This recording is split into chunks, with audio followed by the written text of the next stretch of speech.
Wastelanders is finally upon us, and players everywhere are jumping in to get their taste of post-apocalyptic West Virginia. The inclusion of NPCs are definitely appealing to the Fallout fans who have yet to give Fallout 76 a try, and this is going to be a big moment for the community surrounding this game. While we have not yet seen whether or not this is a fully fledged game or not yet, there are still many interested in trying out this installment in the Fallout universe. Fallout 76 definitely plays like a different game from their previous ones. Dubbed as a survival light experience by Todd Howard himself, there are still survival mechanics that should not be ignored, and planning out early game can really help you progress through the story. I put together a helpful guide for new players, and I'm going to talk about the first 3 things you should do when you exit Vault 76. Remember, this is a guide for new players trying Fallout 76 for the first time, but if you are planning on creating a new character for this DLC, the tips are really universal, so let's get started.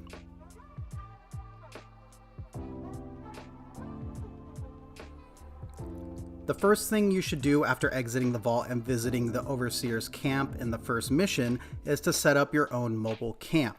This will be your go-to location to drop off your essential components used for crafting later on. Pick a nice spot near a body of water and set up your crafting stations and stash. You will get more crafting bench plans simply by continuing the story, so don't fret if you don't have any yet. Make sure you craft a water pump as soon as you can so you can start making purified water.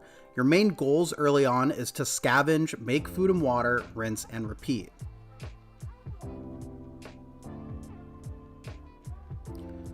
While you can adventure on your own at this point and ignore the main quest line, there is a lot of helpful rewards that come with completing them, including plans for crafting and healing items. One of the hardest things to come across early on is items that restore health, so doing the story missions up to Morgantown should be high on your priority list.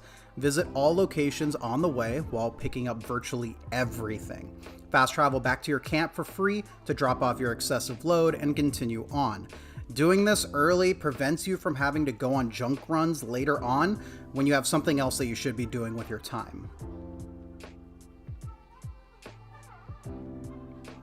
Progressing through the story too quickly will ramp up difficulty as you leave the forest and enter the other zones in Appalachia.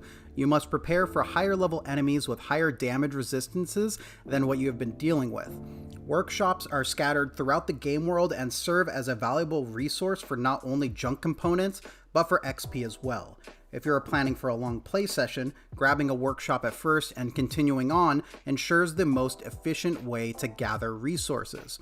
After a set amount of time, an event will spawn at the location to defend said workshop against waves of enemies, granting a moderate amount of experience. Alternatively, if you are short on time, you can complete any active events at your level to earn experience, rewards, as well as a chance to communicate with other vault dwellers.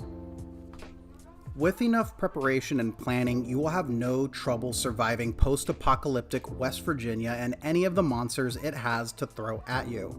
Making sure you are perfectly equipped to handle the situation in front of you is one of the cornerstones of survival games, and this game is no different. Plan smart, don't waste valuable resources, and you will find yourself having a great time in Fallout 76. I truly hope that this update finally brings more players into the fold. I'm a true believer that this game has some great points, and if you move past the bad press that this game has gotten, you can definitely see that this game definitely is different from when it first came out back in November 2 years ago.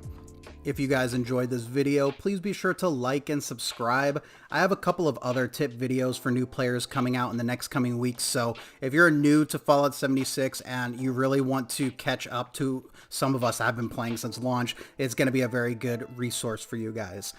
And if you guys have any other tips to give new players, I highly encourage you to put that in the comment section below so we can get a lot of tips going for new players. I'm really interested in continuing the conversation with you guys down below. Thank you all for checking out my video, and I'll see you in the next one.